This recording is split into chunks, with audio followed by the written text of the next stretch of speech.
Hello పిల్లలు, ఈరోజు 7th class first lesson అక్షరము. ఈరోజు అక్షరం అనే లెసన్ చదువుకున్న పాఠ్యాంశాన్ని. ఇక్కడ వినడం, ఆలోచించడం, మాట్లాడడం.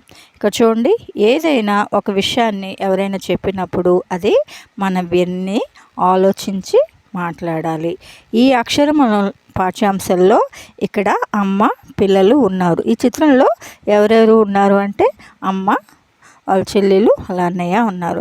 ఇక్కడ తల్లి ఏం చేస్తుంది, పిల్లలకి అక్కడ ఒక ప్లేట్లో బియ్యం లాంటి పోసి ఆలు అంటే అక్షరాలు నేర్పిస్తుంది. పిల్లలు ఏం చేస్తున్నారు, వాళ్ళమ్మ చెప్తుంది కదా, అది పిల్లలు వింటూ ఉన్నారు అన్నమాట. ఈ పాఠ్యాంశం యొక్క ముఖ్య ఉద్దేశం ఏంటి? అక్షర జ్ఞానం అందించిన ఆది గురువు అమ్మ. ఎప్పుడైనా మనకి ఫస్ట్ అక్షరాలు నేర్పించేది ఎవరు? అమ్మ. వాళ్ళు నేర్పించేది ఎవరు? అమ్మ. నెక్స్ట్ గురువు గారు నేర్పిస్తారు. ఇక్కడ అక్షర జ్ఞానం అందించిన ఆది గురువు అమ్మ. ఆమెను గౌరవిస్తూ అక్షరం యొక్క గొప్పతనాన్ని తెలియజేయడమే ఈ పాఠ్యం యొక్క ముఖ్య ఉద్దేశం. ఏంటి? అక్షర జ్ఞానం అందించేది ఎవరు? అమ్మ. ఆ అమ్మను గౌరవిస్తూ అక్షరం యొక్క గొప్పతనాన్ని తెలియజేయడమే పాఠ్యం యొక్క ముఖ్య ఉద్దేశం. ఈ పాఠ్యాంశాన్ని ఎవరు రచించారు? రావినూతల ప్రేమకిషోర్ అన్నమాట. కవి పరిచయం. ఈ పాఠ్యాంశాన్ని రావినూతల ప్రేమకిషోర్ రచించారు.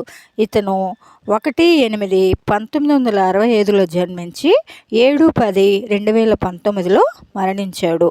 ఇతను రావినూతల ప్రేమకిషోర్ అనే అతను ప్రకాశం జిల్లాలోని కొండేపి గ్రామంలో జన్మించారు. ఎక్కడ జన్మించారు? ప్రకాశం జిల్లాలోని కొండేపి గ్రామంలో జన్మించారు.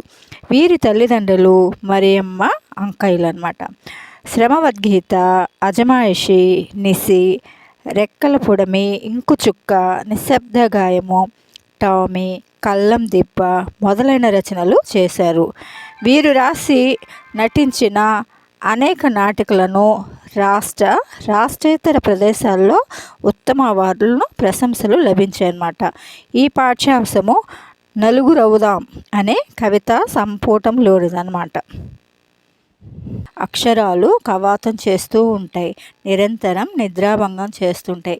నా గుండె గవాక్షలోనే కదంటే నా గుండెల్లోనే కాదు, మూసిన నా కనురెప్పలపై కూడా, అంటే మనం నిద్రపోయినప్పుడు కూడా మన కనురెప్పల్లో, మన మనసులో అక్షరాలు కవాతం చేస్తూ ఉంటాయి, నిరంతరము నిద్రాభంగం చేస్తూ ఉంటాయి. అంటే మనం ఏదైనా ఈరోజు మనం ఒక లెసన్ కానీ చదువుకున్నాం అనుకో, అది మనకి మనసులోనే పదే పదిగా వస్తూ ఉంటుంది, గుర్తొస్తూ ఉంటుంది కదా.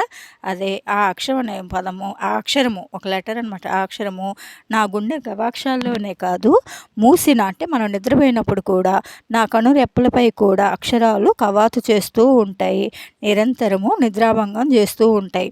కలలు రాని రాత్రి అక్షరాలంటివి తావు, నా కంటికి ఒంటికి లేవుగా, ఎంతైనా పంతులమ్మ గారి బుజ్జోడిని, ఆ మాత్రము అక్షరానుబంధం ఉండదా. అంటే కళలు, ఇప్పుడు మన అక్షరాలు నేర్చుకుంటున్నాం కదా, ఏదైనా మనం నేర్చుకున్నప్పుడు కళలు రాని రాత్రి కానీ అక్షరాలంటే తావు, నా కంటికి నా ఒంటికి లేవుగా ఎంతైనా. ఎందుకని? నేను పంతులమ్మ గారి బుజ్జోడిని, ఆ మాత్రము అక్షరానుబంధం ఉండదా.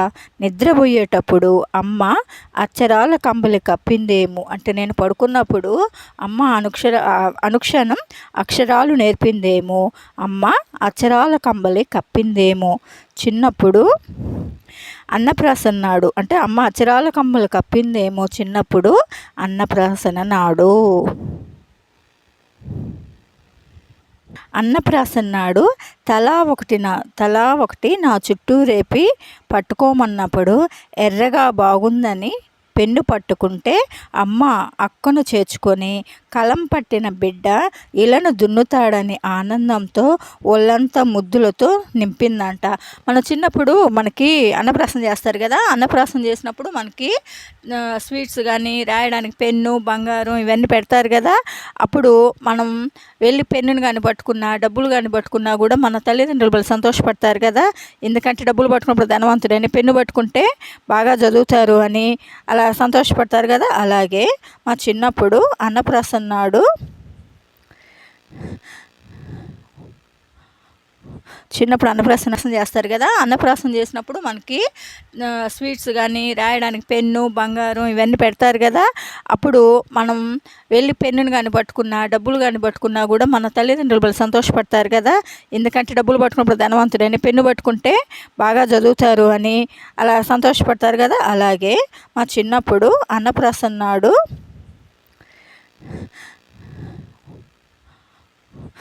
అన్నప్రాసనాడు తలా ఒకటి నా చుట్టూ రేపి పట్టుకోమన్నప్పుడు ఎర్రగా బాగుందని పెన్ను పట్టుకుంటే అమ్మ అక్కున చేర్చుకుని దగ్గర చేసుకొని కలం పట్టిన బిడ్డను ఇళ్ళను దున్నుతాడని అమ్మ ముద్దుల్లో అక్షరాల ముద్దురన్నట్లు ఒంటి నిండా అక్షరాల శుద్ధలే. ఇప్పుడు ప్రతి అక్షరంలోనూ అమ్మే కనిపిస్తుంది.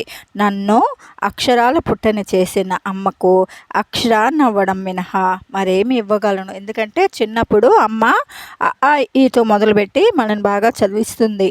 అమ్మ ముద్దులో అక్షరాలు ముద్దులు అన్నట్లుంటుంది. ఒంటి నిండా అక్షరాల శుద్ధులే అంటే ప్రతి ఒంటి నిండా చదువే కదా. ఇప్పుడు మనకి అమ్మ అన్నీ నేర్పించింది కాబట్టి ప్రతి అక్షరంలోనూ మనకు అమ్మ కనిపిస్తుంది. నన్ను అక్షరాల పుట్టని చేసిన అమ్మకు అక్షరాన్ని అవ్వడం తప్ప మినహా నేనేమి ఇవ్వగలను. దీనిలో చూసారా ఎంత అర్థం ఉందో.